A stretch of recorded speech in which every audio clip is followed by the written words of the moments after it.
Good evening, and welcome to the special meeting of Westminster's Mayor and Common Council. During the public health crisis, we'll be conducting our meetings remotely, and they will be available and streamed live on the city's Facebook page. We'll begin as we do every meeting with the pledge of the flag, followed by a moment of silence.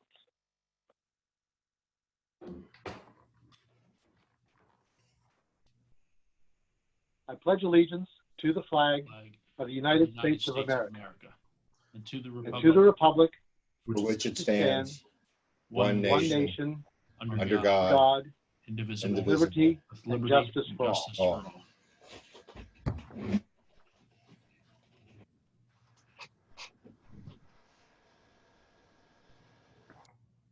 Thank you.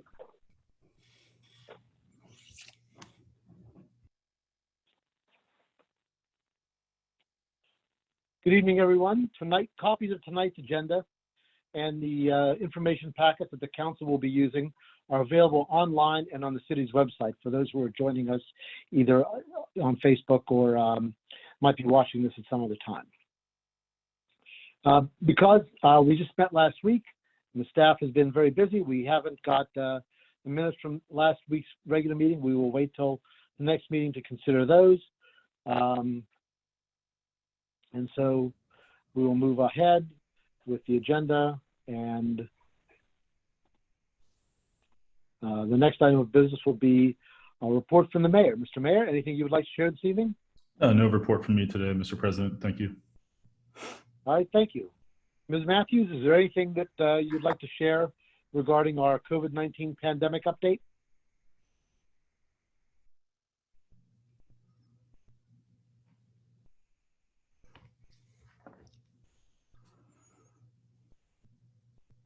Ms. Matthews, can you hear us?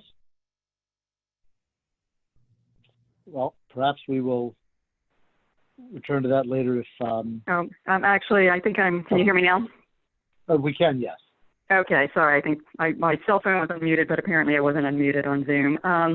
As I was saying, consistent with the governor's executive order, last week the city submitted its plan to expand outdoor fitness and recreation activities to Ed Singer, the health officer for Carroll County. As the mayor and council are aware, Mr. Singer approved the city's plan, and on Friday we reopened our tennis courts, pickleball courts, and the skate park.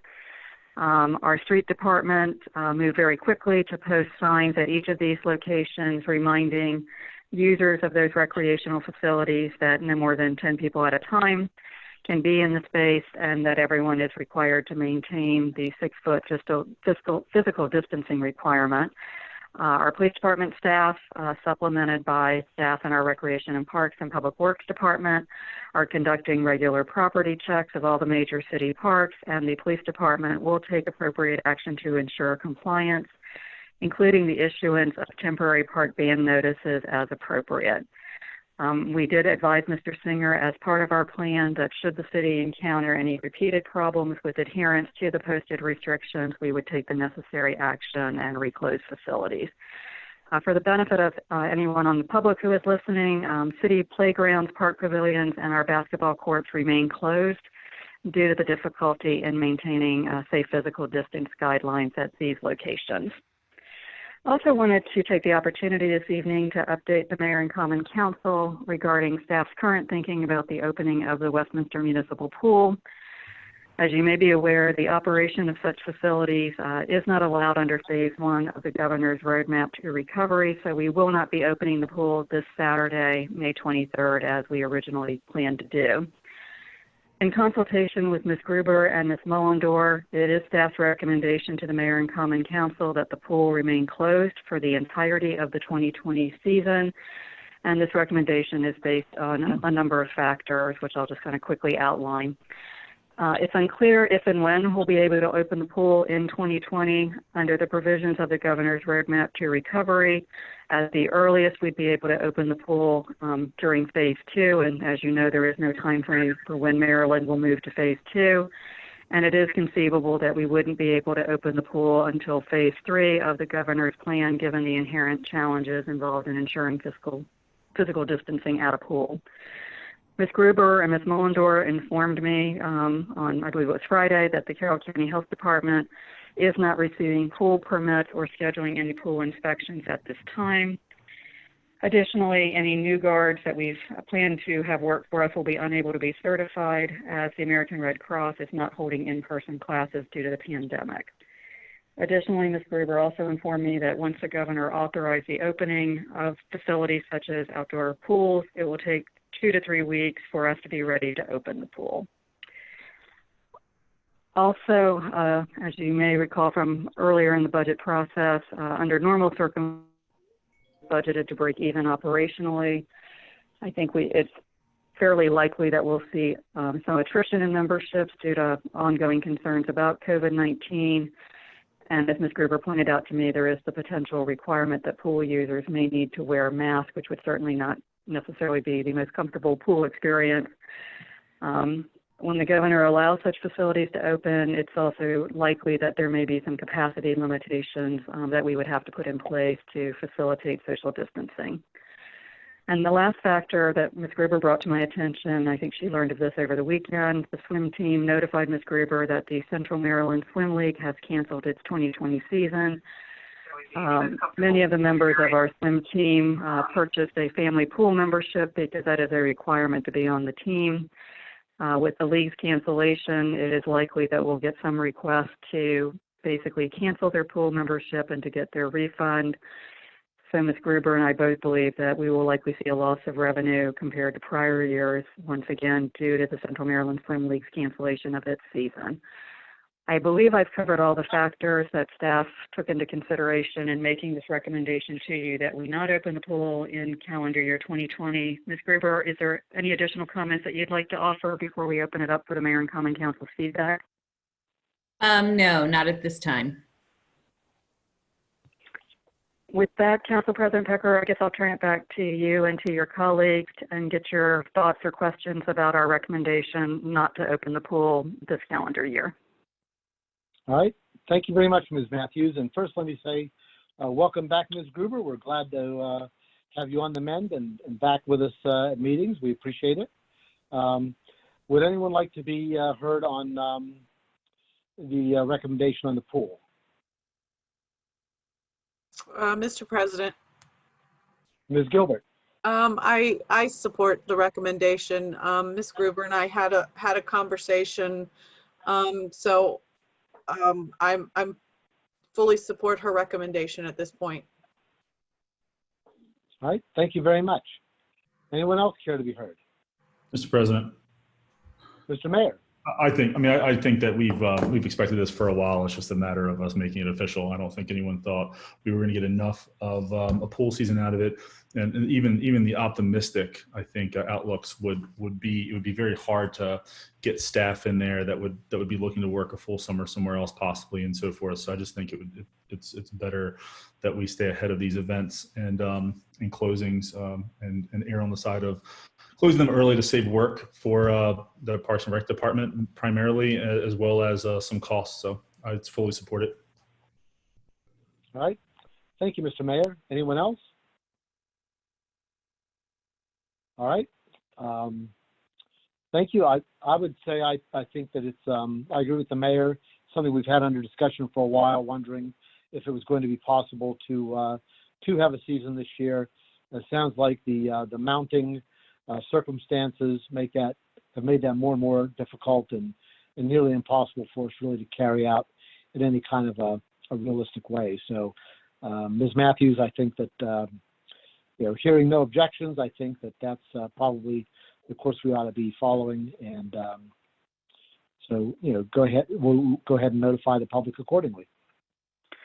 Thank you, President Pecker. We will do that. We'll be updating the website information not only to reflect that the pool won't be opening, but that we're extending, some of our lack of reservations for like the park pavilions and things of that nature.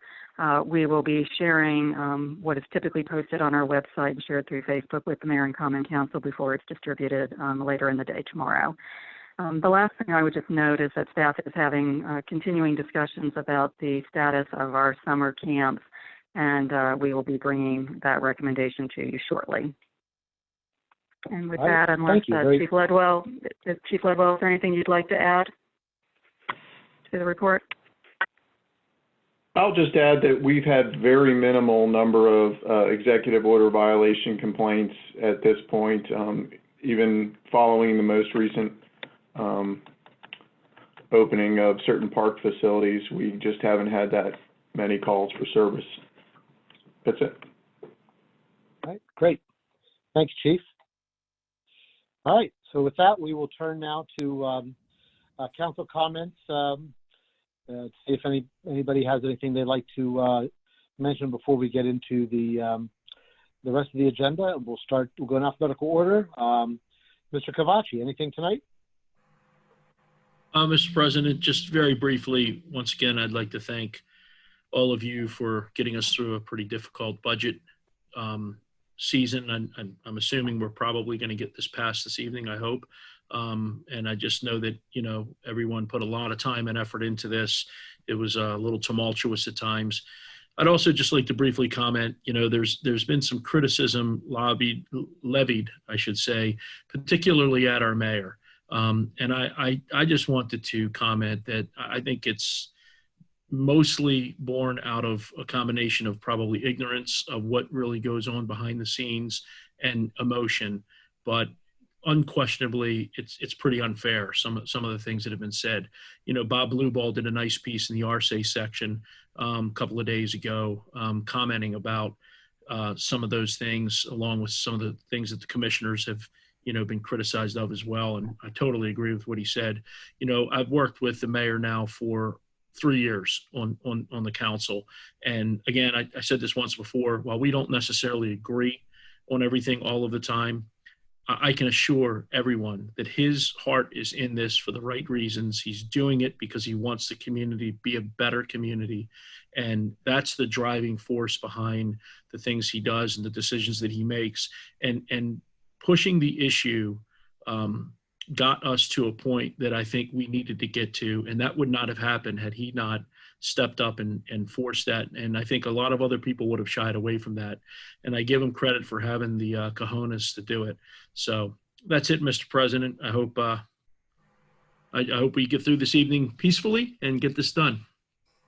Thank you, Mr. Cavacci. Thank you, Mr. Cavacci. I would just like to say that I agree with your remarks, and I think that it's unfortunate in a community this small. We're all essentially volunteers in these jobs. You don't really make any money at them, although people seem to think that maybe we do. And it takes an awful lot of work, and I think we're all here for the right reasons and have all put in a lot of time and effort to make a contribution. And certainly, I think the mayor has been generous with his time and his other resources and provide some leadership on some important issues. And it's unfortunate that people can't disagree about some of these issues with us without engaging in these personal attacks. And it's I very much regret that some people went that route. Move on down for any other further comments. Mr. Dayhoff, anything you'd like to mention this evening? Yeah, I wanted to echo Mr. Cavacci's remarks. I wholeheartedly agree. And I guess I wanted to follow up on what the chief said. A lot of folks in our community I really enjoy working with them as far as their compliance with the coronavirus crisis. I think we're very fortunate in our community, and I really appreciate that. And having put budgets together in the past, I can't say nothing but good things about one, how difficult this budget has been, and two, how much I appreciate everybody's work. Thank you, Mr. President. Thank you, Mr. Dayhoff. Ms. Gilbert. No, nothing more than what's already been said. Thank you. Thank you. Mr. Yingling. I have nothing to report either. Thank you. All right, thank you, Mr. Yingling. So at this point, we will move on in the agenda, and we will take up next order of business, which are ordinances and resolutions. And the only item under that is further consideration of ordinance number 922, which is an ordinance of the mayor and common council of Westminster, Maryland, approving and adopting a budget for the fiscal year beginning July 1st, 2020 and ending June 30th, 2021.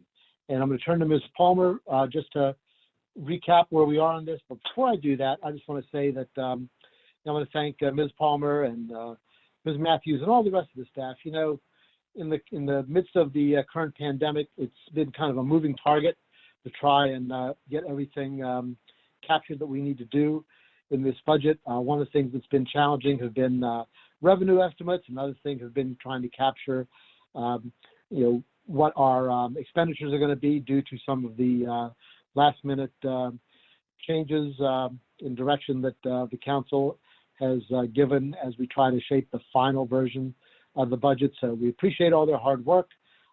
We recognize that with some of these things still up in the air, and also that we still don't fully know what the effects of the pandemic are going to be on the economy and the subsequent impact on our revenues and on our budget will be, that it's very likely, in fact, it's certain, I think, that we'll be taking up at least one and probably more than one budget amendment as time goes forward to, adjust to, some of those changing circumstances. So with that said, I think that, we're going to be able to at least adopt a budget, hopefully tonight. If not tonight, then, very soon, that will give general direction to how the city is going to, spend its money over the next fiscal year. And, we'll worry about the fine tuning that we may have to do as we go along. So with that said, Ms. Palmer. I'm sorry, Mr. Pecoraro, I believe Ms. Matthews is actually presenting this topic on the agenda. All right, very good. Ms. Matthews. Thank you. I think you all are very aware of the where we've been with the budget. I believe President Pecoraro, you had asked me to basically screen share an item, so let me do that now. So what is on your screen is basically a summary of the budget that is before you this evening. So as you'll see, it is a balanced budget, but there are some, as you're well aware, some transfers between funds and some allocations from reserves, as I mentioned when the budget was introduced on April 27th. Now, President Pecoraro, with your concurrence, what I'd like to do briefly is just sort of walk through the modifications that are being proposed to Ordinance Number 922 since it was introduced on April 27th. Yeah, please. So, as you all are aware, and as the Common Council directed on May 11th, general fund revenues and expenditures have been adjusted to reflect no subsidy for the operation of the fitness center. Specifically, fund revenues have been increased by roughly $105,000, while fund expenditures have been reduced by a like amount. As noted in the staff memo, these figures and these adjustments are not based on the development of a specific approved deficit reduction plan. Rather, these modifications to Ordinance Number 922 reflect the general direction of the plan being developed by the Director of Recreation and Parks. So her thinking at the time the staff memo was prepared was that approximately 50% of the fitness center operating deficit will be addressed by revenue generation through a new pricing structure, with the balance addressed through reductions in expenditures. Should the final plan brought forward by Ms. Gruber and approved by the Mayor and Common Council result in an alteration of these percentages, staff will need to bring forward a budget amendment at a future date. Capital project fund expenditures have been adjusted since April 27th to reflect the deletion of $15,000 that was initially allocated for the purchase of cardio equipment for the fitness center. Also, since introduction of Ordinance Number 922 in the latter part of April, Public Works Director Glass advised of a delay in receiving equipment for the Carroll Arts Center HVAC project. This was a supply issue related to the COVID-19 pandemic. In talking to Mr. Glass, it is anticipated that the Carroll Arts Center HVAC project will not get underway until after July 1st, 2020.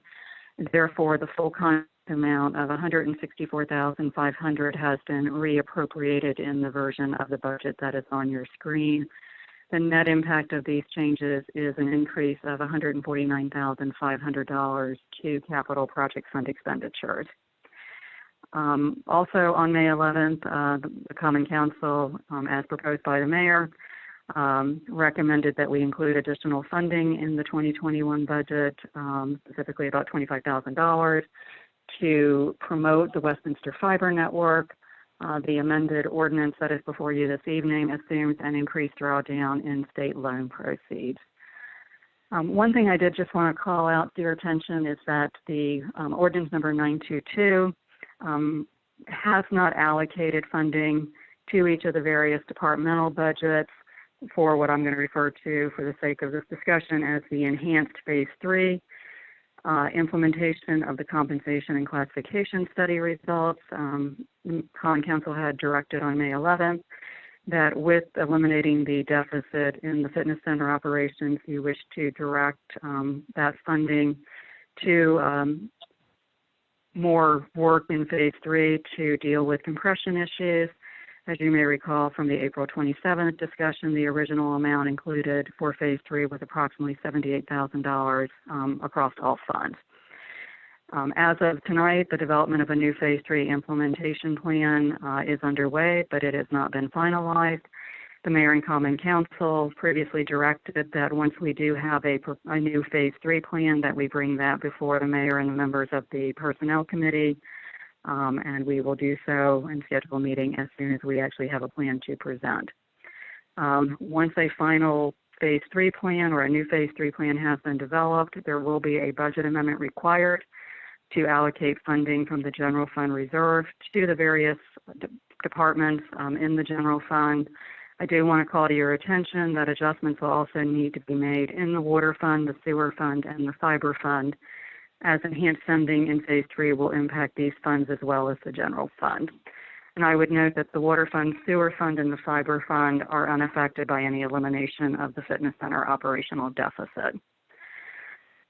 Two other things, and then Councilman President Picker, I'll turn it back to you. I do feel compelled to say that having a final detailed plan to eliminate the fitness center operational deficit needs to be in place, or at least I would encourage you to have one in place before proceeding with any enhanced version of the phase 3 implementation. If there is not an agreed upon plan to eliminate the fitness center operational deficit, the Mayor and Common Council are taking the risk of incurring new ongoing operational costs without a funding plan to support them. And my last comment about the fitness center operational deficit and comp and class.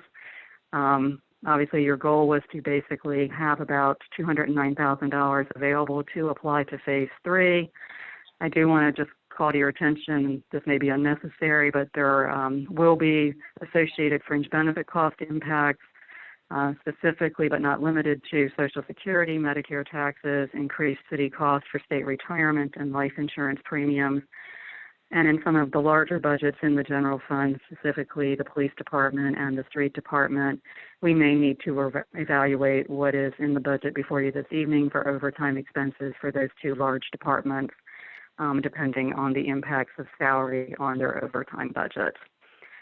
So I apologize for the detailed explanation, but I did want to make sure that everyone is aware that there will be inevitably a budget amendment needed, not only just in case there are some surprises due to COVID-19, further surprises, as Council President Pecoraro alluded to, but at a minimum, possibly to reflect the final agreed upon plan to deal with the fitness center operational deficit, and certainly to allocate the funding that you all are committing to for an enhanced phase 3. So with that, Council President Pecoraro, I'd be happy to answer any questions that the Mayor and Common Council have. Mr. President. All right, thank you. Mr. Mayor. Ms. Matthews, so I know, I know it's complicated when you increase salaries. It kind of trickles into other line items. But how much have we factored into this budget what's going to essentially be less overtime for staff across all departments because of the events that we're not going to be having? We have not made any, Ms. Palmer and I have not made any adjustments in the individual overtime accounts for FY 2021.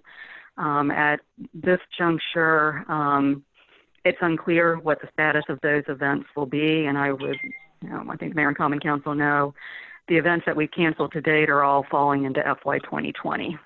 So how COVID-19 will impact the FY 2021 special events is unknown at this time, so we've not touched those line items at this point. And I think that's smart. I think that's safe. I also think that we can expect some of those earlier events to be affected. So I think not touching that's good, but I also think it gives us, it almost definitely gives us some padding when we're talking about that. So I just wanted to ask. I wasn't sure how exactly we handled that, and if we did, how much we lowered it. But that's good to know. Thank you, Ms. Matthews.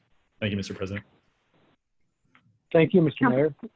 Council President Pecoraro, can I just add one other thing? Obviously, the budget that's before you this evening did not contemplate the municipal pool not operating in calendar year 2020. We've not made any adjustments because we were just bringing the recommendation forward to you this evening. Perhaps later in the fiscal year we can sort of evaluate, what adjustment is needed. The pool season obviously crosses fiscal year, so a portion of FY 2021 activity will not take place. Depending on how things look a year from now, we may yet have some pool activity in the latter part of FY 2021. So I did just want to mention, kind of following up on the line of thinking that the mayor just brought up, that we've not made any adjustments for the operation of the pool. It remains in the budget as a break-even proposition. Right. Well, and we will be hopeful that by next summer we will be in a different situation as regards to the pandemic. So perhaps, hopefully, the pool will be able to open then. So I would say to my colleagues that we've got the budget resolution or ordinance rather before us, and I thought we've got this chart that I asked Ms. Matthews to prepare and distribute to everybody and put up on the screen right now, just to take the all the detail that we had in that line item version that you received a couple of weeks ago, and distill that into the summary so we can see what the larger numbers are for each fund as we go across. As we look at expenses in 2021 across the board by our different funds, we're looking at $14,306,283 in the general fund, $9,398,710 for the capital fund, $2,680,780 in the housing fund, $31,597,277 in the sewer fund, $6,166,837 in the water fund, and $1,459,182 in the fiber fund, for a total city budget for the coming fiscal year of $65,609,069. On the revenue side, as we look further down, we roll up the various revenue sources that the city has, including taxes, licenses and permits, intergovernmental transfers, charges for services, fines and forfeitures, rental revenue, other financings, capital contributions, interest revenue, gains and losses, transfers, and we total all that up. And in the general fund, the revenues are $12,495,208. The capital fund, $8,539,684. In the housing fund, $2,680,780. In the sewer fund, $31,327,307. In the water fund, $5,864,628. And in the fiber fund, $1,459,182 for a total of $62,366,790. So, as we look at that, we see that got a net difference of $3,242,280. So that sums up the budget there for us. Are there any questions that anybody has? I know that we walked through all the line, everybody had a chance to look at the line items before. Does anybody have any questions they'd like to put to the staff at this Mr. time about President. anything in the budget? Mr. Yingling. I have a question about something Ms. Matthews said. I just wanted clarification. So with regards to the fitness center operating deficit, there's no plan essentially to figure out how we're going to get that $209,000 or in change or whatever it was. The plan is currently in the works, but what I'm hearing is, if I'm correct, is that plan, whether successful or not, or we're not sure when we're going to get it, could result, if you can't close that $209,000 gap, then the funding that we want to shift to the class study or comp and class phase 3, specifically for our police officers, would become unfunded and then unavailable. Is that accurate? Not 100%. Councilmember Yingling, let me clarify my comments. So what I would say at this juncture is I know Ms.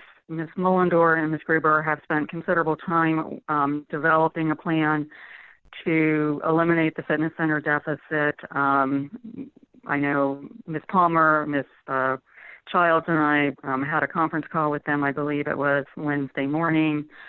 We've continued to sort of exchange information. We've asked questions. Ms. Gruber and Ms. Mullendor have, asked for clarification, because certainly they don't normally get into the weeds about things such as benefit cost. So I don't think it would be accurate to say that there is, no plan. What I would say is that at the time, Ms. Palmer and I on Thursday morning had to basically bring an ordinance before you this evening. There was not a final plan. It has been refined even since we've submitted this. Ms. Gruber sent the most recent version, around close of business on Friday. The mayor and common council, I know, plan to have the proposed plan reviewed at a minimum by the Recreation and Parks Committee. I'm not sure what your review process will be after the committee makes its recommendation. But I do feel that before we start adding funding to phase 3, my cautionary note was that you should have a fitness center deficit elimination plan that is in your hands, has been reviewed, and that all of you are comfortable with, before I would recommend that you basically proceed with actually, increasing the funding for phase 3 and making those allocations to employees. So my cautionary note was simply that you should have a plan that you are comfortable with before you proceed, in my opinion, with upping the funding for phase 3. Because in the absence of a plan that you all have seen and have agreed on, you are basically increasing the city's operating costs. And you obviously need to have a funding plan for that. So I certainly did not mean to suggest that work has not been done, or there, is not at least a core fundamental concept related to Ms. Gruber's deficit reduction plan. So actually, let me apologize then if I wasn't clear. That wasn't what I was saying, and I know that, and I apologize to you and staff if that's the way it came off, because that was not, I understand there was work on the plan. That's not what I meant. What I meant was that we don't have a plan in place that, let's say we come up with a plan, there's a plan that, and that plan doesn't necessarily work out the way that it was supposed to, then we would be put in a position where we would no longer be able to possibly fund phase 3 of the comp and class study like the original kind of budget shifts intended. That's what I'm hearing. Mr. Yingling, I don't think that's an accurate way to portray this. I think that, first of all, we've got a It absolutely is an accurate way to, well, I disagree with you, so. Well, excuse me, Mr. Yingling. Let's not get contentious here. I'm just saying, first of all, we've got a few months before the fitness center can even open. So, we don't have, so we've got some time to sort out a plan and make some decisions on that. We've also got the opportunity, if it is clear that things aren't working out the fitness center, to revert to the plan of of making whatever decisions we have to make about whether or not the fitness center remains open. I think we've made clear that it's critical that we find a way for the fitness center to be able to operate at least on a break-even basis here. So, I think that it's wrong to put too dark a construction on what's happening here. We've got to give the staff a couple of weeks and the committees a chance to sort this out. Of course, all of this will come back to us for final approval, and we've got to make sure that it's a plan that we agree is going to work. So, that's where we find ourselves. We're certainly not going to wind up being in a position of having an unfunded obligation to our employees, because we will in fact have the funding. We will in fact make the decisions we need to make to fund that program. So, anyone else like to be heard on this? Anybody else have any other questions on the budget? I do, Mr. President. Yes, Mr. I just want to clarify when we're going up through the budget. Did we discuss the placeholder, the amount that was being held for the pool? We have not yet. I was going to turn to that in just a moment. Oh yeah, I just want to make sure we that's what I wanted to discuss. All right. Yes, thank you. Sure. So I was just going to say that if you look in your packet a little farther, just past the text of the ordinance itself, you'll see the capital improvement program, which is our estimate for fiscal years 2021 through 2026.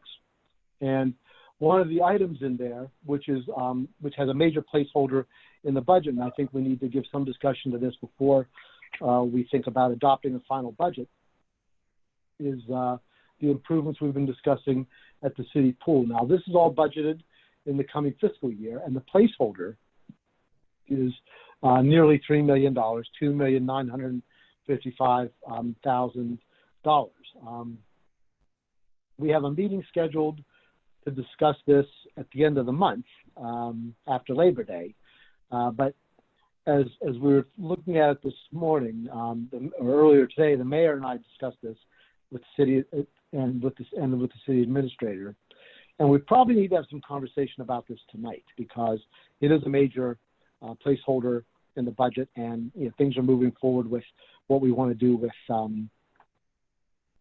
what kind of bonding or financing mechanism we want to use and how much we want to seek for that. We had conversation about what was the level of funding that we wanted to commit to that, and I think that there was a lot of thought that what we needed to do was to look at what the lower cost alternatives were to funding the pool renovations, rather than the full amount that was recommended by the consultant that we had engaged. So I thought we should have a little conversation about that tonight, so that staff could have some guidance on where we're going with this, and then we can have a more detailed discussion perhaps on the 28th. Anybody care to speak on this? Love to, Mr. President. Mr. Mayor? Since you mentioned our discussion earlier today, I just wanted to say that I think my feeling, and feel free to correct me if any of you think I'm wrong, but I feel a consensus is right now, or the general feeling I get from people is that I don't think the majority of the elected body really has ever wanted to spend anywhere near $3 million on pool improvements. There may be some that do, but I don't think the majority do. I think that our priority at this point, in a time when we have a lot of debt in the city, and some of it was smart, good debt. We're doing some projects that cost money but are going to save us a lot of money in the future.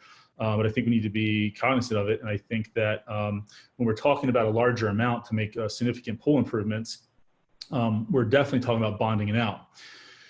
Whereas if we take the steps we need to make the pool operational, make it safe, do the things that I think we all agree we need to do if we want to keep, if we're keeping the pool running, is important. I think that two things. One, it's about a third the cost. So you're talking about $1 million. And if we spend that, we have, I think we have more choices. We don't have to bond it out. We can still bond it out, but bonding, money's inexpensive right now in the bond market, and there's a good argument to be made. And I think Councilman Dayhoff has made good arguments about reasons to bond. But I also think that when you bond and you have debt service, that affects operating budget. So if we do have the capital available, I think that's for a larger, a bigger discussion at the work session we have planned. But I think it's good to mention now that at least with a lower amount like that, we have that option. We probably have the option of one or the other. So I think that without knowing what's really going to happen to the revenue side of our budget here moving over the next couple of years due to the pandemic and among other things, I think it's smart to to not have a $3 million placeholder that almost no one on the elected body, if anyone, really wants to have in there. I think it's just bad practice to have a placeholder for a lot more than really what anyone's willing to spend on something. So I just wanted to kind of say my piece of what my thoughts were on that and the discussion that I had with the council president earlier today. Thank you, Mr. President. Oh, and can I say one more thing? I didn't get a chance to thank staff. I know everyone thanks staff, but I know for a fact that on top of the normal budget work that the entire, all the directors and Ms. Matthews and all do, this has been an extra heavy load this year because, we keep changing our discussion over the past few weeks. And I would just like, I know that Ms. Matthews and Ms. Palmer have been working very hard to make all the changes that we seem to make every single week over the past few weeks. And I just wanted to give them a special thank you. And that's it, Mr. President. Thank you, Mr. Mayor. Who else, would anyone else like to be heard on this? Mr. President. Mr. Yingling. I just wanted to echo that I feel the exact same way the mayor does. In the previous budget discussions, I was a little uncomfortable with putting a placeholder of upwards of $3 million. I think that it is bad practice. I certainly don't intend to spend $3 million on the pool. So I'd at least like the consideration that we reduce that placeholder amount. But that's it. Thank you, Mr. President. Thank you. Now, I'm going to say Ms. Matthews advised me earlier that, and I don't want to misquote her, but at this point, she can't run the numbers in the budget, on the sheet in front of you, if in terms of making the changes and make it all sort of, she can't sort of do it in real time. But we can certainly give some guidance on what the direction I think we're going to go on this. And Ms. Matthews, correct me if I've put that incorrect or inarticulately. Council President Pecoraro, there's a couple places on the spreadsheet that is still on the screen. The facilities number and the expense by department in the capital projects fund would change, and the other financing number would change. So yeah, I mean, I don't know if Ms. Levan is still on the line. I know she has another meeting beginning shortly. I don't know, Ms. Levan, what your comfort level is of the mayor and common council providing general direction to change those numbers. But Council President Pecoraro, you didn't misstate my concern expressed to you earlier today about trying to sit here and crunch through numbers. It's inevitably, every time I've ever had to do that as a staff member, mistakes are made. And I would note once again that you will have to make at a minimum a budget amendment to deal with the Phase 3 funding and possibly further amendments to reflect Ms. Gruber's final deficit elimination plan as approved by the mayor and common council. So you do have the opportunity in the very near future to make whatever changes you dictate after the May 28th work session. I do think it's fair to say, though, that you're continuing to prepare for talking with the state about the financing, and so it's better to have a clearer picture of how much we'll actually be asking for sooner rather than later, if that's the path we go down at that point. Ms. Levan, are you unmuted now? Yeah, so you have to adopt a budget, and the budget you adopt is a budget regardless of what instructions you may give staff. If the numbers change and you need to move money around later, you'll have to do a budget amendment, and there's no reason why you can't give staff any guidance you feel is appropriate with respect to spending. But it's not, the budget can't be changed based on that kind of direction to staff, if that's what I'm being asked.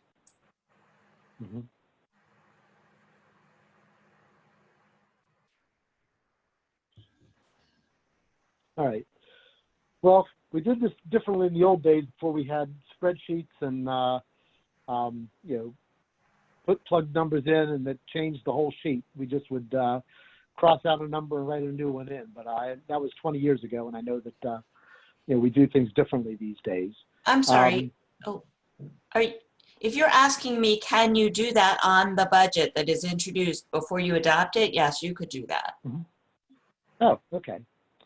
But no, they're saying, but I think it makes Ms. Matthews and Ms. Palmer's life a lot more difficult if we do that somehow. So,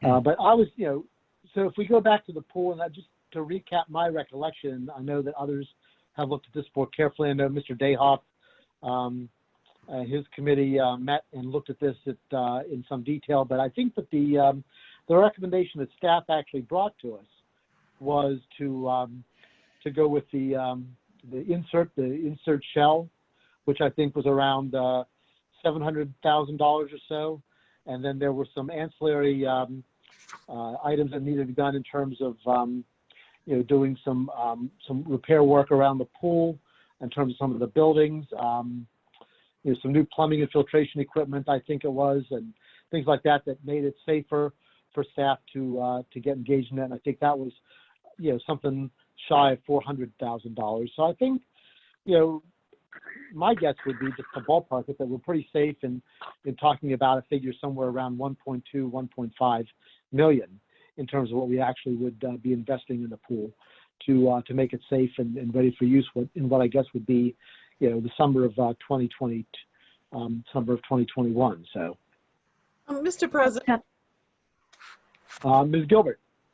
Yeah, I mean, I agree with the mayor and Councilman Yangling. I don't think any of us really had an intent of spending the full $3 million, but I don't know that I quickly want to choose a number right now to put in for the repair when we haven't really sat down and gone through the entire report, which I actually have pulled out in front of me, and to pick an arbitrary number of $1.2 million and hope it makes all the repairs. I don't know that that's actually efficient. Because I know some of the categories you had a warranty with it, some of them you didn't. It's the pool within the pool. It was a whole, some of the buildings. I just think it really needs to have a far more clearer focus and more consensus among all of us in what each of it entails and what goes with each cost.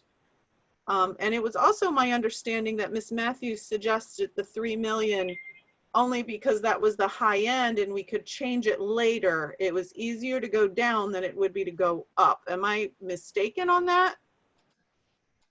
You are not mistaken, Councilmember Gilbert. As we worked through the budget through the Finance Committee, I believe the Finance Committee felt that this was a full elected body discussion.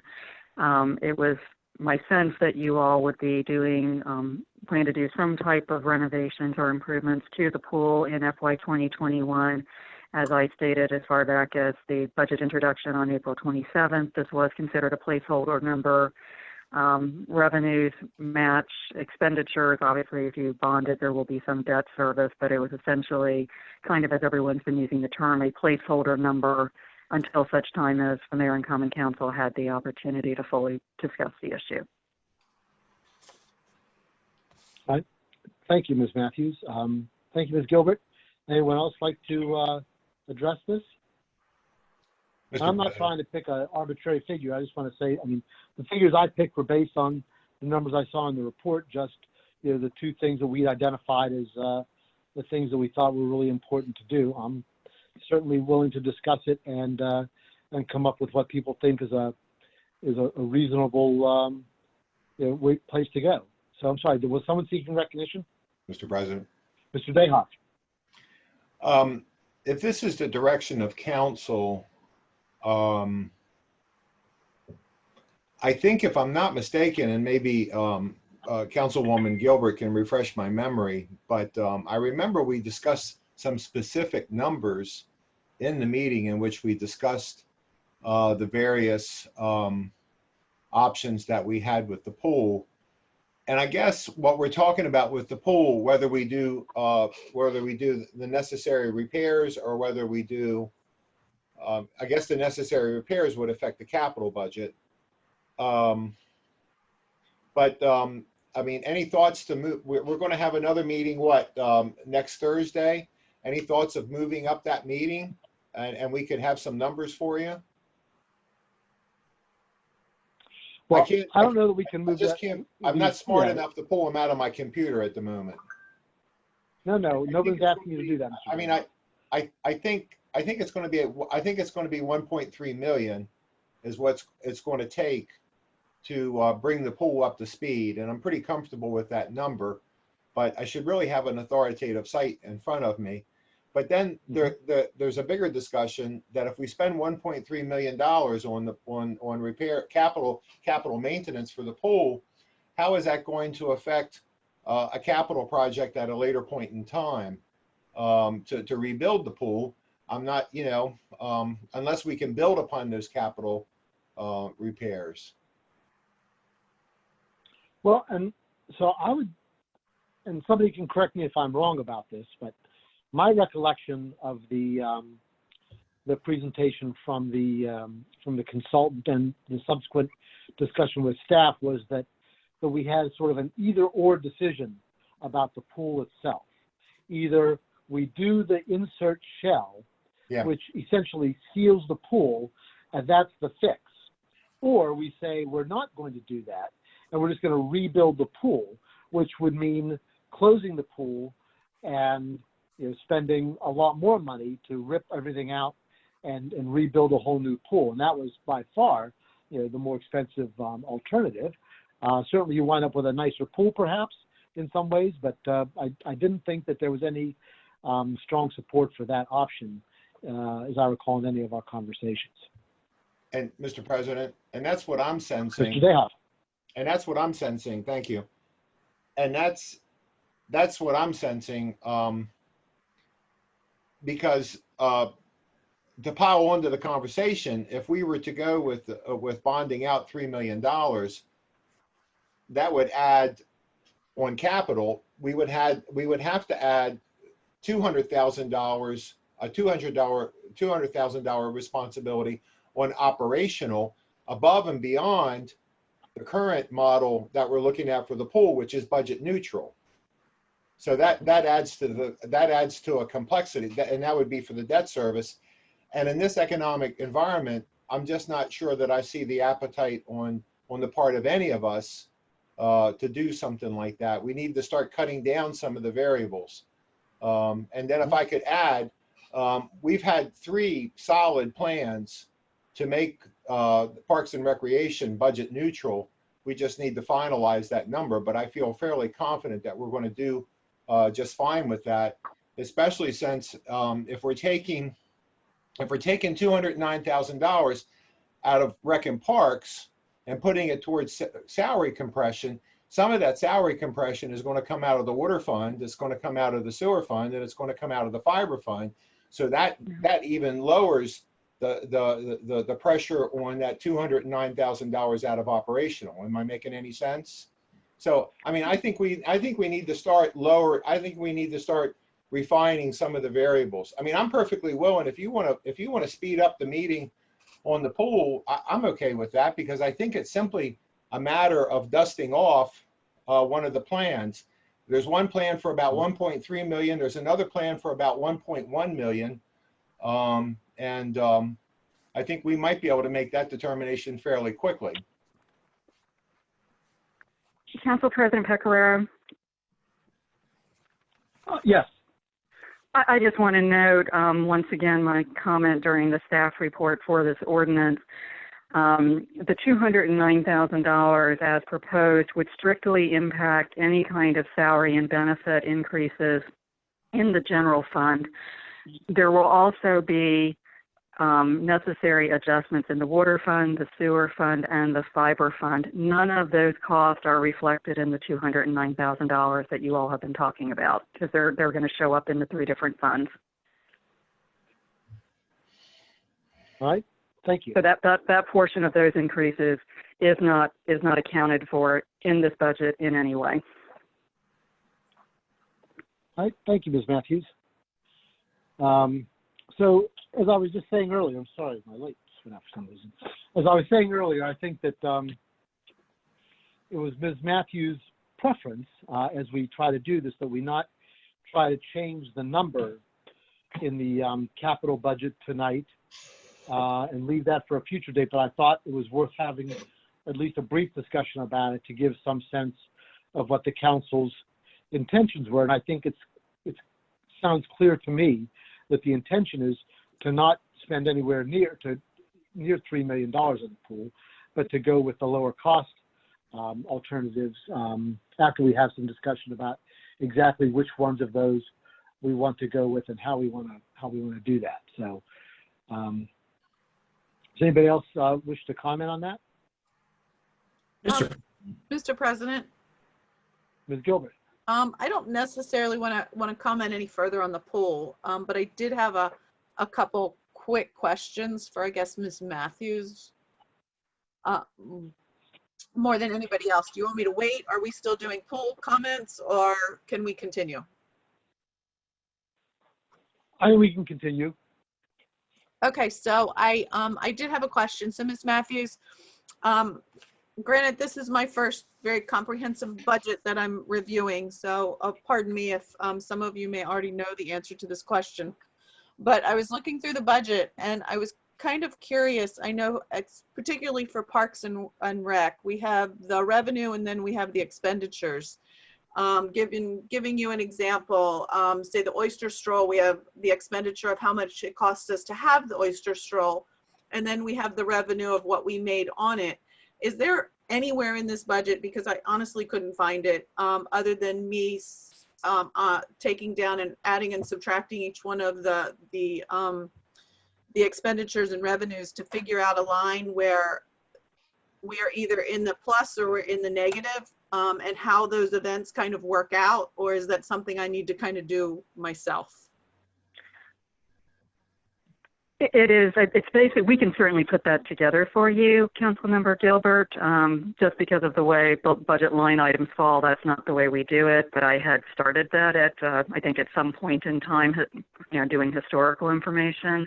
Mm-hmm. Ms. Palmer can correct me if I'm wrong, because she certainly is going to be much more knowledgeable about the details. But I believe those events typically do cash flow. And Ms. Palmer, when there is overtime incurred by other departments, specifically streets and police, I believe we are booking that to the line item in Rec and Parks, or not? Specific events, we are booking other departments' overtime into those events expense line items. To further expand along the revenue line items, most Parks and Recs revenues are captured under charges for services. So the way that GASB makes us present our revenue stream is whether the revenue is a tax, charge for service, a fee, those types of things. And so almost everything in Parks and Recs is captured in charges for services. And I think the intent is that those charges for services would offset the expenses related to those programs. That's not always true. And the way that GASB works is that we categorize those in much higher levels. And so you won't necessarily see, for instance, when you're looking at the financial reports, that charges for services will include a specific amount of revenue for the pool and a specific amount of revenue for summer camps, for instance. So if you would like to see more detailed information regarding those types of programs, we would need to break that out for you specifically. Yeah, I was just trying to figure out what is it, not necessarily as profitable as something else, but maybe what is costing far more, and just do a comparison, and just to figure out where things lie. Or I was just curious. Yeah, we have, Councilmember Gilbert, let me just add, we have some historical information. Obviously, the events themselves are relatively new. I would also note when I first started, the events revenues and expenses were not broken out as they currently are. My thinking at the time was that this information may be of interest to the elected body. So I don't believe, once again, Ms. Palmer can correct me if I'm wrong, I don't think it was, the events were being broken out until maybe I think it was maybe started with the FY18 budget. This is maybe the first full year that we had that information. But as Ms. Palmer said, if that's something you're interested in, we can certainly provide that detail to you all. Okay. And the only other point I was curious is, once the budget is finished and the fiscal year is completed, not necessarily July 1st, but maybe August, September-ish, do our directors at all have an opportunity to see that closed out fiscal year and to make sure that the ending bills or revenues are credited to the correct fiscal year? Because I know there are some departments that kind of have a rollover from June or July, just to make sure whatever expense or expenditure was placed in the correct fiscal year. There are, once again, Ms. Palmer can speak to this in more detail, but there are specific rules regarding, how things get accrued and in what fiscal year. I believe Ms. Palmer's typical request of departments is that they must submit any invoices for work performed at the end of the fiscal year. So any work performed prior to June 30th, the invoices have to be submitted to finance, I believe, by the end of August in order for things to be properly accounted for. That there have been occasional problems with department heads adhering to that timeline. And if that's the case, Ms. Palmer can only accrue appropriately information that she's given. No, I wasn't asking that. I was just saying, do the directors have an opportunity to review their fiscal year budget from the previous year?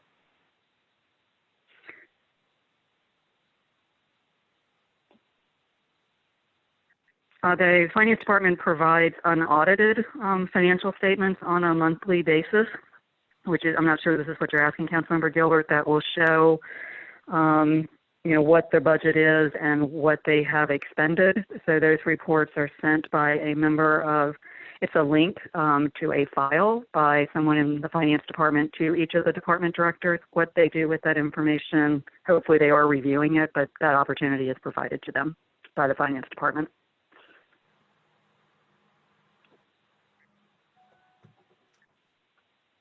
There's obviously post-fiscal year adjustments that are made, such as the invoices we talked about.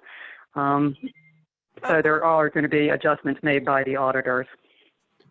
Okay, I get the monthly. I was just asking for the year end, like the final year budget. That was kind of, I guess we're not doing that, but I was thinking the final year budget would be provided to our directors, not necessarily the monthly, because what happens in February and at the end of February may not necessarily be what really happens in February come March or April. It might be altered throughout the year. Mr. Pecoraro? Yes? The city's annual financial reports has a budget versus actual section in it. It is a requirement of GASB. Anytime that any city employee would like to see the actual budget versus the final numbers, it is contained in the city's audited financial reports. All right, thank you, Ms. Palmer. Ms. Gilbert, does that help you? For now, yeah.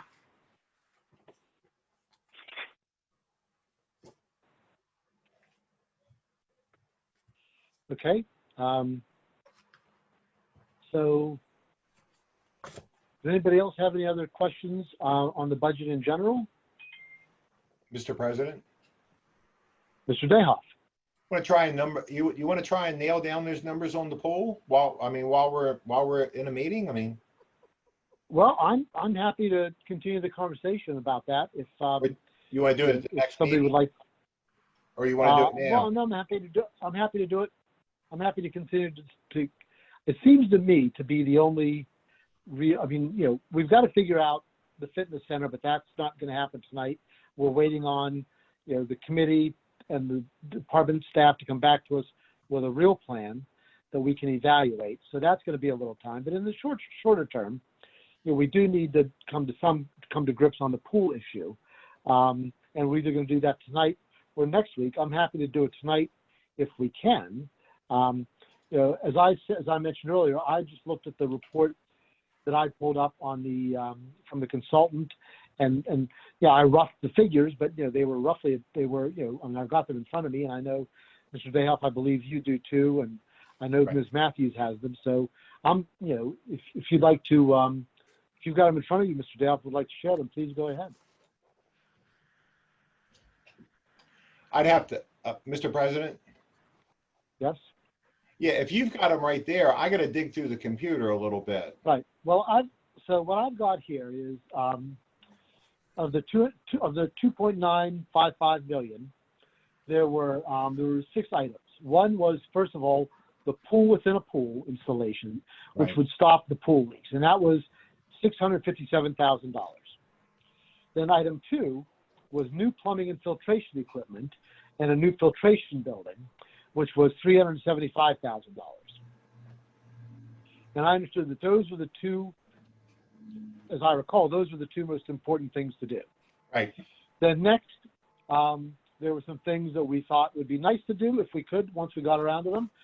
First was the splash pad installation. The one that they had in mind was $290,000. A new learning pool was $248,000. Renovations to the pool, office, locker room, snack bar, and community room, as well as a new patron drop-off area, which would have meant reconfiguring the road out there, was $1 million. And the anticipated contractual costs for engineering and inspection services was $385,000. So if you add all that up, I guess it comes to the 2.9 million and change. So that's those are the numbers that we have. And if Ms. Gruber is still on, Ms. Gruber, can you confirm that those were the two things that were most important to do? Yes, the pool within the pool installation is certainly one of the primary projects that we need to accomplish, because that effectively will stop the leaking that we're experiencing.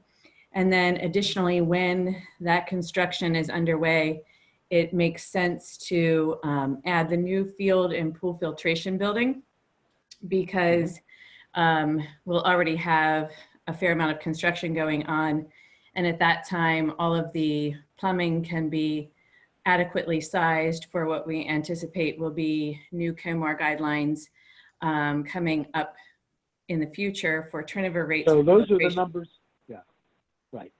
Thank you. So those are the numbers that that we got at the time from the consultant, and assuming that they are still good, that gives us some guidance on what we're looking at here.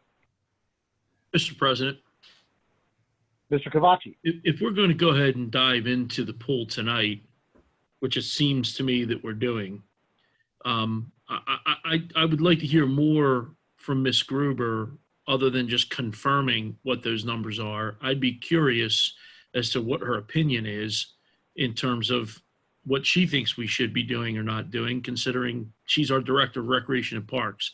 And I personally have not had an opportunity to speak to her. Obviously, she's been out on leave regarding this particular issue, and assume that's what we would be doing at the next meeting, but maybe we won't even have to have a next meeting if we just get this knocked out now. So if it's okay with you, Mr. President, I'd like to hear Ms. Gruber's opinion, and maybe Ms. Matthews as well. I mean, there are senior staff related to this issue. Yeah, very, very good question, Mr. Cavachi. Ms. Gruber, would you like to share further your opinion on that then? Sure. I do think that it would be advisable to proceed with what we discussed internally within the Recreation and Parks Department as phase one, which again is the pool within the pool scenario, and then the corresponding filtration building that goes with that. And the idea behind that was when the new pool filtration building would be constructed, the appropriate plumbing would then be put in place and stubbed out. So at a future date, not necessarily while it's being constructed, but at a future date and time, whenever we would choose, the appropriate plumbing would be in place and the filtration equipment and building would be sized adequately to go ahead and accommodate other phases of this particular repair recommendation. So you essentially would end up accomplishing phase one with the appropriate plumbing that would accommodate phase two, which would be the installation of a splash pad and a new learning pool. Of those items, there is potential to receive grant funding for a new splash pad and possibly even the construction and installation of a new learning pool. All right, thank you. So that is correct then, that those first two items are the two that you think are the ones that you would recommend going forward with in the coming fiscal year. Yes, those are the two items that are Right. most concerning and certainly would assure future pool operations. And it is the warranted option as well. Mr. Great, President. thank you.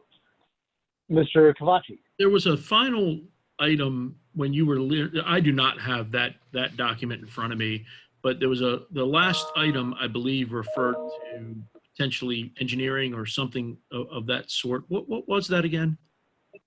It was anticipated contractual costs for engineering and inspection services, and that was $385,500. So I imagine there'll be some portion of that will be necessary, right. you know, in terms of what we do.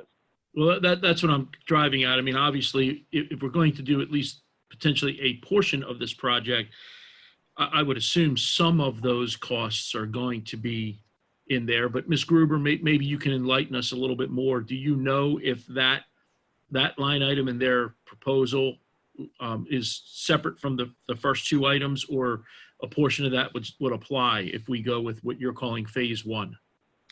I actually don't have hard numbers on that line item. That was a discussion that I had with Ms. Matthews and Ms. Palmer during a preliminary budget meeting back in, I believe, December. So certainly the scope of the services suggested to us from the consultants did not address that line item or those costs. So, Mr. President, might I suggest this? I think, as the mayor said at the beginning of this, none of us, I think, have the intention of spending $3 million on pool improvements at this point in time. But I also believe, I'll speak for myself, I believe that we do need to make some of these repairs because I think the pool is important and I think it provides a service that we want to continue providing. And we can't do that if the pool is verging on becoming unsafe in the near future. And I do believe that some of these repairs probably are going to be those kinds of things that if we can do them now at this price, or we can do them later at a much higher price. That's my assumption, especially when you talk about leaks. And then to Ms. Gruber's point, if we do the pump house, which from my recollection during the briefing that we received from the pool inspection company, there were some concerning issues with the current pump house.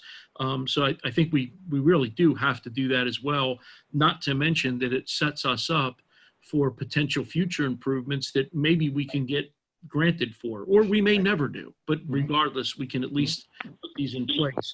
So, if my math is right, we're at about a little over $1 million, about $1.05 million on the first two items. What was that first number, Mr. President? 675? 650. 650? 650. 650. Plus 375. So that's actually, that's a 657 to be precise, but okay. Well, that's about $1.2 million. I'm sorry, not $1.2 million. $1,025,000, so just slightly over $1 million. If we put the engineering in there, not knowing what it really is going to be, that would put us at about 1.4. That's still less than half of what we were originally talking about budgeting. We probably have too much. If we leave that 385 in there, I can't imagine that all of that is going to be needed. Heck, maybe none of it's going to be needed. Those first two figures may have included whatever needs to be done for those. But I would proffer that if we allocate maybe 1.3 or so, I think we're giving ourselves a safety margin there. Maybe 1.4 if we want to be really safe. That would include all of that engineering cost. I think that brings that gap way down from 3 million.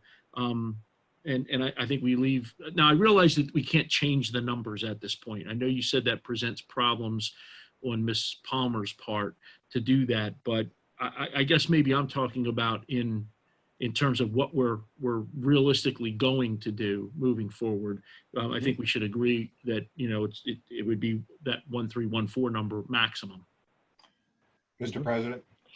All right, thank you, Mr. Cavacci. Mr. Dehoff. Council member Cavacci took the words right out of my mouth. And not to be overlooked is that if we do this capital maintenance, that's going to save us, there's going to be some operational savings in that too. And we have the perfect year to do it because we're not going to open the pool. We can let them work on it. And then all of this work can be built upon in the future. We can add, we can do the work on the snack bar. We can do the work on some of the other things. The work that we're doing doesn't obviate our ability to do the splash pool and some of those other things in the future, which may bring in some extra revenue. But if we piece it out, I think that this is the fiduciary responsible thing to do. What I was going to suggest is the 650 plus the 375, and then when I was doing this stuff years ago, I would add 15% as a variable for various consulting fees and design fees and things like that. I don't know what that number comes to off the top of my head, but it approximates the number that Mr. Cavacci has suggested. I think we can come to an agreement, and then that settles that. And then that settles that part of it. Mr. President. Thank you, Mr. Dehoff. Ms. Gilbert. I have a question for Ms. Gruber. So I know in her, she was talking, she felt as though there were grants for the new splash pad and new learning pool. I'm not quite sure the difference between the new learning pool and splash pad, whether that's the whole area for the little kiddos or not, or whether that's two separate. But if I remember the report, there was a lot of repairs that were needed in the wading pool area and the kid area. And I believe some of them may have been more serious repairs. So I'm kind of wondering whether we shouldn't, or how should we, Ms. Gruber, include the new splash pad at least as part of that repair? Or do you think that we could get grants that may be available that we wouldn't have to include that in the budget, but still go ahead with it, along with just the basic on that phase 1? So I do believe that there would be grant funding available to accomplish phase 2, which is 2 separate projects, a new splash pad and then the new learning pool. The splash pad very much is for children, and the learning pool actually can be used by all ages. For instance, in the event our main pool is full of lots of kids and families, having fun in an aquatic environment, and someone shows up and wants to swim laps, they certainly could then go to the learning pool or the lap pool, if you will, if there's no other programs in that space at the time. Okay, so the learning pool was actually the lap pool because I was looking at the drawings and I was trying to figure out where in the world the learning pool was. So the splash pad is just for the kiddo, is literally in place of what is now the wading pool. Correct.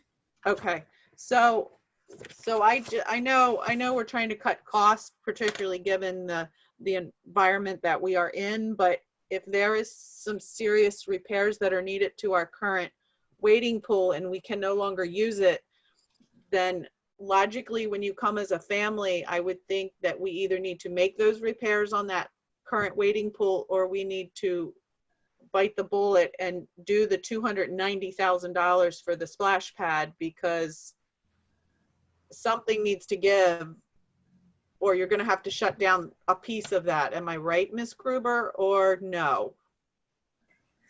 So I believe, and I really would need to go back to the study. I do believe that the wading pool can still exist when we install the pool within the pool. The question is the location of the pool filtration building and whether or not we would have to eliminate the baby pool to accommodate the new pool filtration building. And I am not quite sure, without revisiting the site plan, if those two could coexist in a season. Mm-hmm. I think I would suggest there's probably some time to figure that part out. What's important, I think, is to come to some agreement on what we want to do in terms of phase one, which I think most people see as a more limited effort, to try and stabilize the pool there. Mr. President. Mr. Dehoff. And if we go in the direction of the splash pool and we go in the direction of the new learning pool at a later point in time, and there is indeed grant funding for that, well, that is in theory budget neutral. The expenditures would be offset by the expenditures would be offset by the revenue of the particular grants. So that doesn't make a material difference with what it is what we're doing now. I think maybe if it's okay with you, if you'd like to do a motion, that would be cool, and I'll be more than happy to defer to Mr. Cavachi, because he's the one that figured out this. Mr.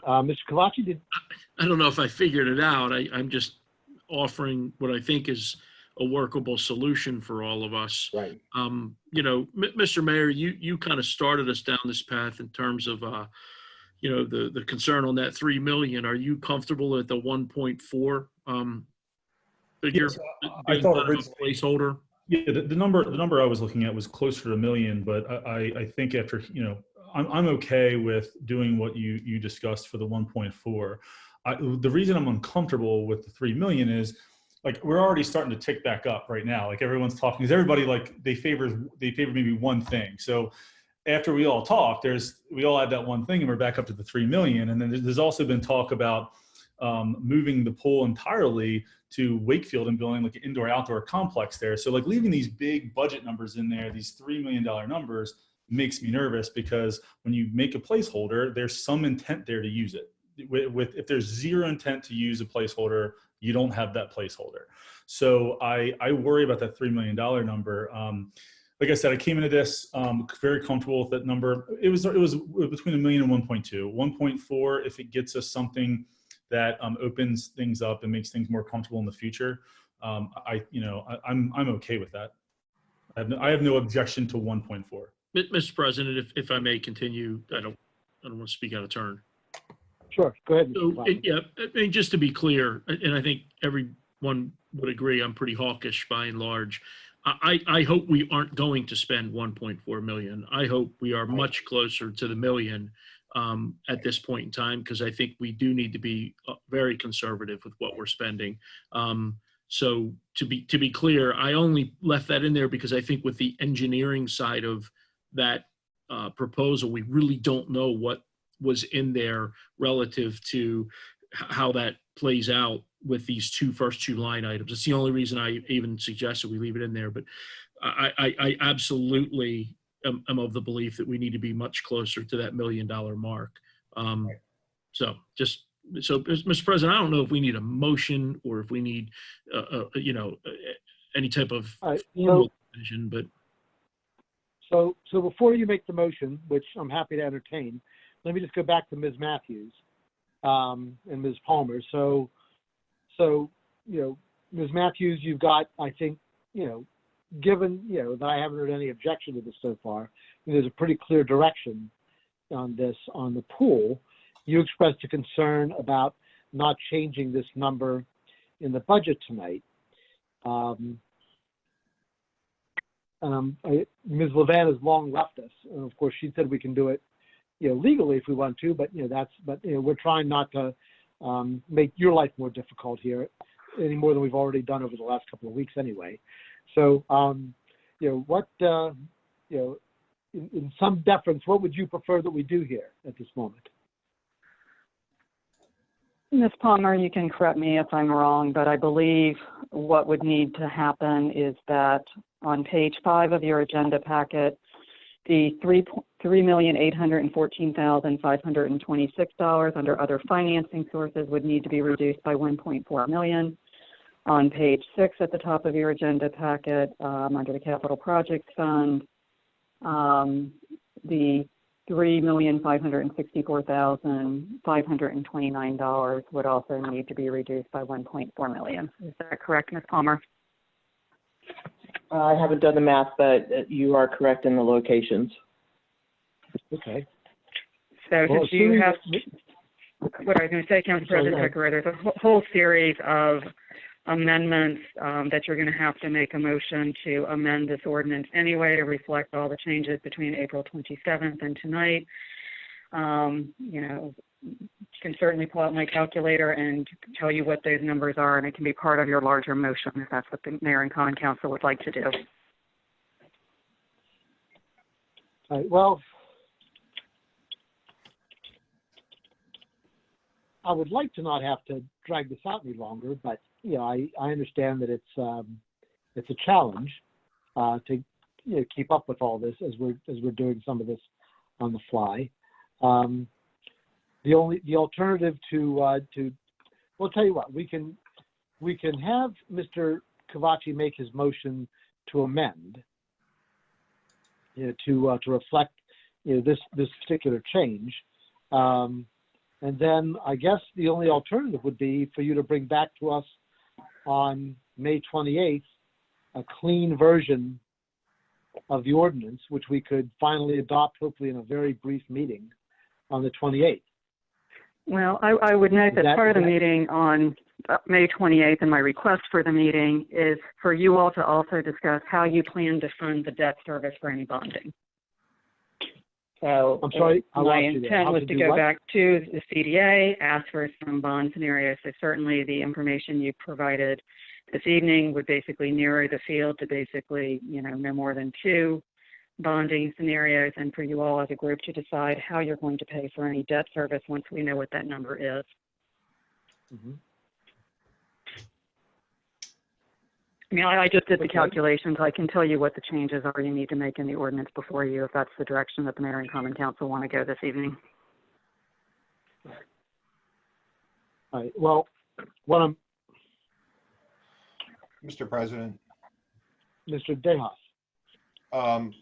Are we still in the direction of bonding out $1.4 million? I'm not sure if that's going to be cost effective, but I am curious as to the revenue side.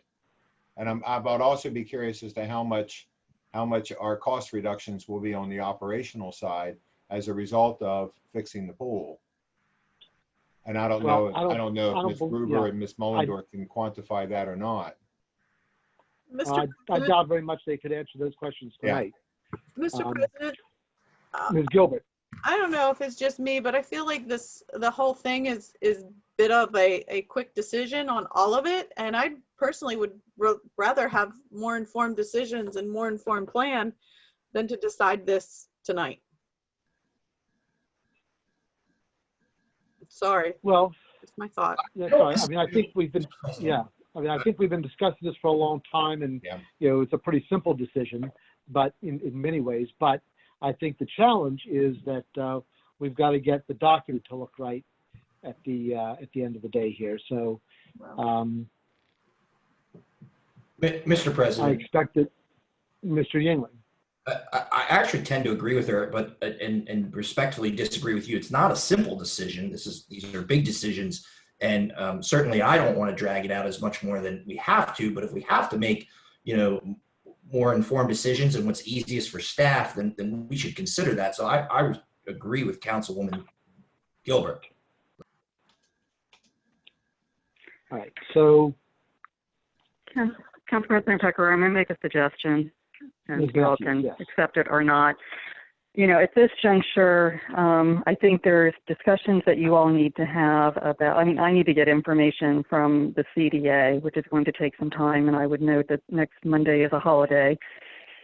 We need to finalize, and you all need to, in whatever method you all choose to review, Ms. Gruber's deficit reduction plan, and Ms. Childs and I need the opportunity to finalize our proposal for the Phase 3 enhanced plan, and that needs to be vetted by some committee. My suggestion at this time, just to make it easier for everyone, and I will say including myself, is that we do not have a meeting on May 28th, that we basically, you give direction this evening for Ms. Palmer and I to basically go ahead and notify the county that there's no intention of changing the tax rates, because I believe all 6 of you firmly, adhere to that principle, and that you give your various committees the opportunity to work and to vet Ms. Gruber's deficit reduction plan, and for Ms. Childs and I to finalize enhanced Phase 3 comp and class study implementation and run that by the Personnel Committee and whatever other committee or the full elected body who would like to review that. Because what's going to happen is we're going to go ahead and scramble to try to get numbers and data for you for next Thursday. And then we still have these other 2 large pieces of the budget that are pending and unresolved at this time. I'm speaking this and making this recommendation without asking Ms. Palmer for her opinion, but I suspect that it will be easier for her to adopt a budget that everyone on the elected body agrees with, than rather than keep debating these various pieces, which are certainly very significant and material. Ms. Palmer, do you have any concern about the recommendation I just made? Because obviously I made it not in consultation with you. I don't have a concern either way. I'm good either way. Mr. President. all right, Mr. Kavachi. Yeah, I think Ms. Matthews' suggestion is solid. I think we should agree. I think that's the right way to go. It gives them time. Our code requires us to adopt a budget by June 15th, if I'm not mistaken. So while we certainly don't want to, tease this out till June 15th, we do have time. It's not like we're completely up against the wall at this point. I think there are a few things we need to kind of hash out. I agree with Ms. Matthews. I think we ought to go ahead, not have that meeting on the 28th. We have a meeting scheduled for June 8th, although we could meet the week before that just to be safe if we felt like we needed to, but I don't even think we have to make that decision this evening. So that's my suggestion, is that we go ahead and agree to her suggestion. I think it's a good one. All right, thank you, Mr. Kavachi. I would agree with that. Does anybody disagree with that idea? No, thank you. All right, then that's what we will do. Council President Pecoraro, before we move on, I would appreciate, just so staff can, we've got some very tight windows, as the mayor and the council president are aware. I've gone ahead and started work with our bond counsel, Lindsay Rader, because you basically have, as you all know, I think I shared that email with all of you, you cannot adopt a bonding ordinance any later than July 7th. There are public hearing requirements. There are required reviews by the CDA. I think you've given at least the direction that I need this evening to plug a 1.4 number into the ordinance, that I can basically give that direction to Ms. Rader tomorrow. She was going to go ahead and send, after I review it, the bond ordinance to the CDA and to their bond counsel for review. The number that goes into the bond ordinance once it has been advertised in that public hearing requirement is a state statute requirement. It's not a discretionary action on the part of the city.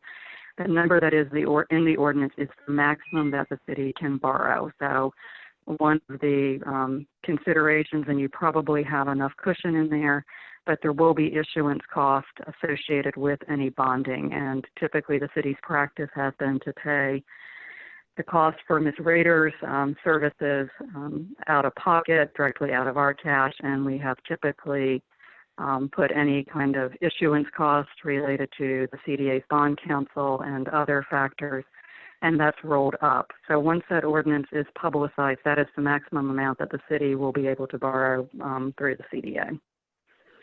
So I Okay. did just want to make sure that everyone was aware of that it becomes a cap, and my other question, I guess, just so staff can try to take all these pieces and work backwards.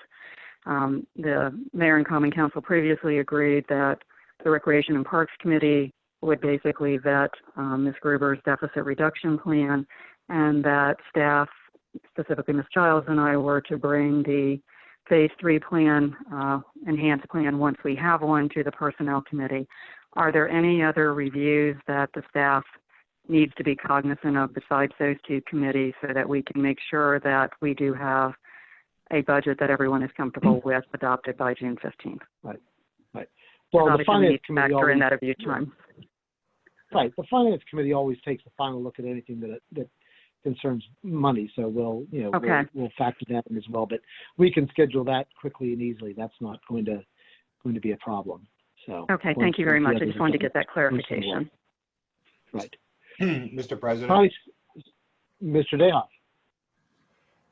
So the Rec and Parks Committee can take a look at Ms. Gruber's budget neutral plan and move that along as quickly as possible to the Finance Committee. Is that okay with you? That is our hope. So Okay. so Well, I please can, with this direction, I think I can put together a meeting fairly quickly. And maybe if it's okay with my colleague, maybe we'll just put together a meeting. Maybe we'll just put together a meeting as quickly as possible, just for that one specific topic. We can pick up some of the other stuff at a later point. Yeah, please, I just remind you, please work with Ms. Visovsky, because we need to get it properly noticed and scheduled, and we need to make sure that it's broadcast in keeping with the Right. requirements of the open meeting act. Then maybe what we'll do, if it's okay with you, is we'll take a really quick look at what at the budget neutral plan, and then maybe we can take a look at the plan for the pool within a pool, and the plumbing, and get a recommendation over to you on that as quickly as possible too. We can do the notification as is appropriate, and meet as quickly as possible on that. Okay, that'll be good. Okay, thanks. Thank you. All right, so with that, then we will lay aside, I think, any further consideration of the budget this evening. I think we're just down to those two issues, and that's a relatively small amount out of the larger budget. So we just need to resolve those two things, and we'll be able to wrap this thing up. Is that agreeable to everybody? Yes, thank you. All right, thank you, very good. So the next item on the agenda is unfinished business. There is no unfinished business of which I'm aware. Following that is new business. We have two items under new business. The first is approval of an agreement with Brown, Schultz, Sheridan, and Fritz, CPAs for independent audit and financial reporting services related to the fiscal year 2020 financial statements. Ms. Palmer, are you going to handle that one? I am.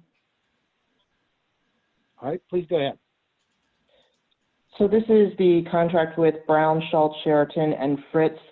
They performed the city's audit of the financial reports and the publication of the financial reports for fiscal year ending 2019. This contract is slightly higher than the contract for fiscal year 2019. Staff recommends the authorization of the contract. All right, thank you. And this was the first year that they had done this under the current agreement. Is that correct?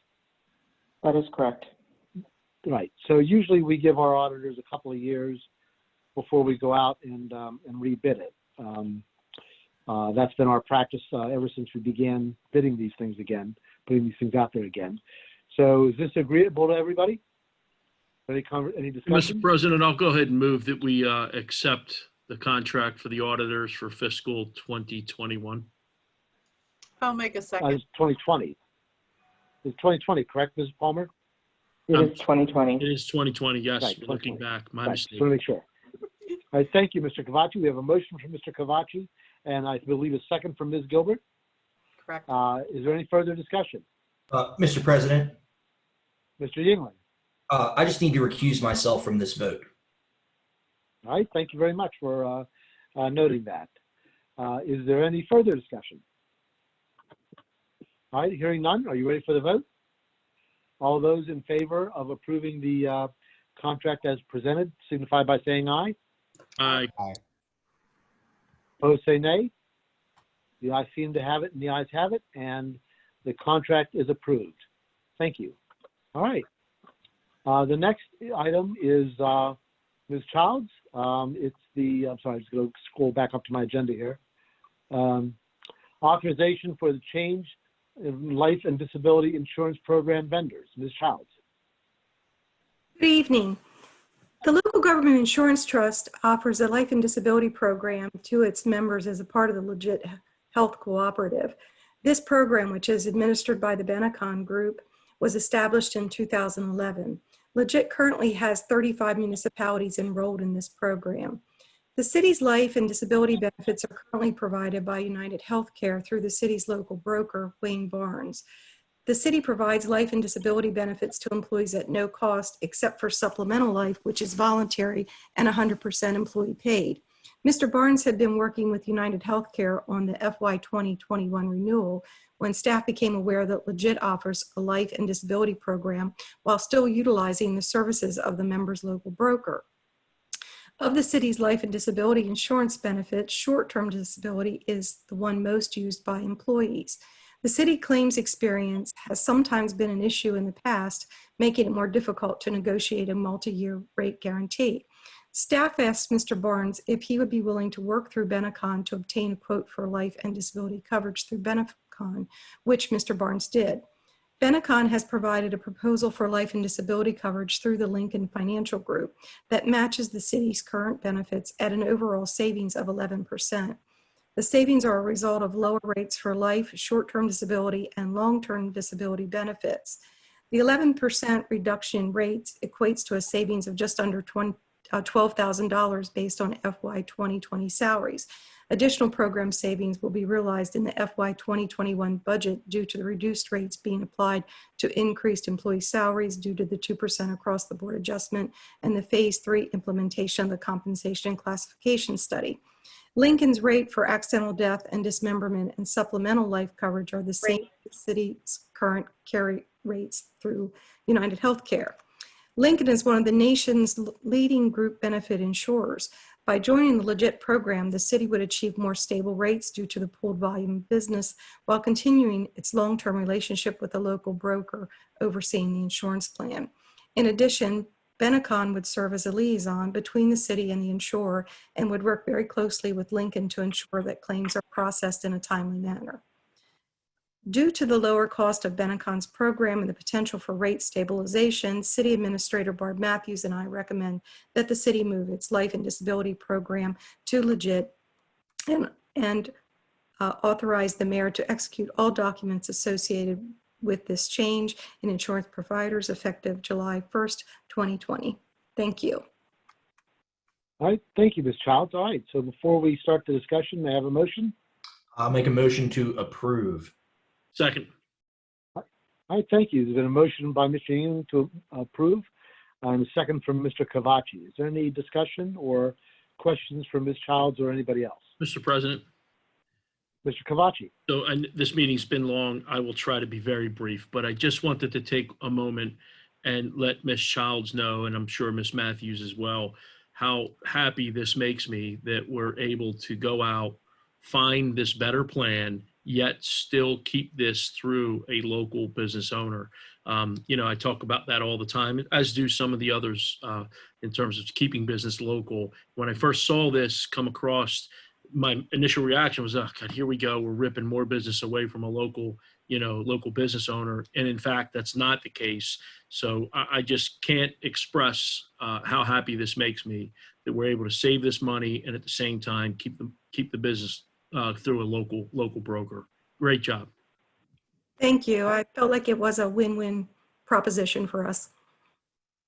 All right, thank you, Mr. Cavaci, and I would agree with that.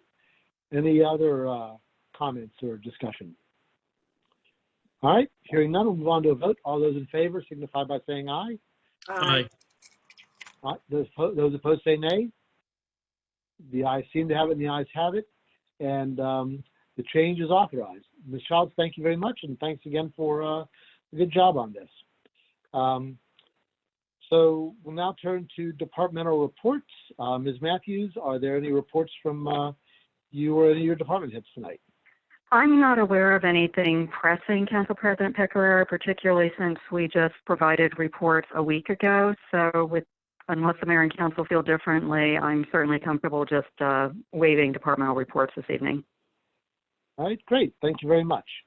So that would move us on to citizens' comments. I would just like to add that, of course, we are still in this new era of working with virtual meetings, that we are not doing live citizen comments at the moment. We are still welcoming written comments sent to our city clerk. We have a new email address. You can send them to comments@westgov.com. And if you would like your comments to be submitted as part of the record for these meetings, please provide your full name and address. That's important to us. And then I will read the submitted comments that include the required information during the meeting at the appropriate time, and they will be reflected in the meeting minutes. We do not have any comments that have come to us since the last meeting, so I don't have anything to add on that front tonight. There's nothing else on the agenda, and so that being the case, unless somebody else has anything they'd like to raise, we will adjourn until the next time when we will finish up the budget and take on those other matters. And with that, the meeting is adjourned. Thank you all very much for joining us tonight.